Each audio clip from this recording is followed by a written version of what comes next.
তৈবান্দাল এলাকায় 90,000 গাঁজা গাছ ধ্বংস করল মেলাঘর থানা পুলিশ শনিবার বিকেল 5টায়। জানা যায় গোপন খবরের ভিত্তিতে শনিবার দুপুর 1টা থেকে বিকেল 5টা পর্যন্ত মেলাঘর থানার অন্তর্গত তৈবান্দাল এলাকায় সরকারি ভূমিতে অভিযান চালিয়ে 90,000 গাঁজা গাছ ধ্বংস করেন।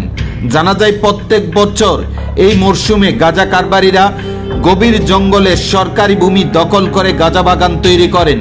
প্রত্যেক বছর নেই, এই বছরও গাঁজা কারবারিরা তৈবান্দাল এলাকায় সরকারি ভূমি দখল করে এই গাঁজা বাগান তৈরি করেছেন। আর গোপন খবরের ভিত্তিতে মেলাঘর থানার ওসি দেবাশিস সাহার নেতৃত্বে টিএসআর জওয়ান, এসপিও জওয়ান অভিযান চালিয়ে 90,000 গাঁজা গাছ ধ্বংস করেন। এই দিনে মেলাঘর থানা পুলিশের এই গাঁজা গাছ ধ্বংস অভিযান দূর থেকে রক্ত চোখকে তাকিয়ে দেখতে থাকে গাঁজা কারবারিরা। জানা যায় লক্ষ লক্ষ টাকা খরচা করে গাঁজা কারবারিরা এই সরকারি ভূমি দখল করে গাঁজা বাগান তৈরি করেছেন। জানা যায় আর বেশ কিছুদিনের মধ্যে এই গাঁজা গাছগুলি কেটে বাড়ি নিয়ে যাওয়ার শুরু মাত্র করেছিল গাঁজা কারবারিরা। তারই মধ্যে গোপন খবরের ভিত্তিতে পুলিশ এই অভিযান চালায়।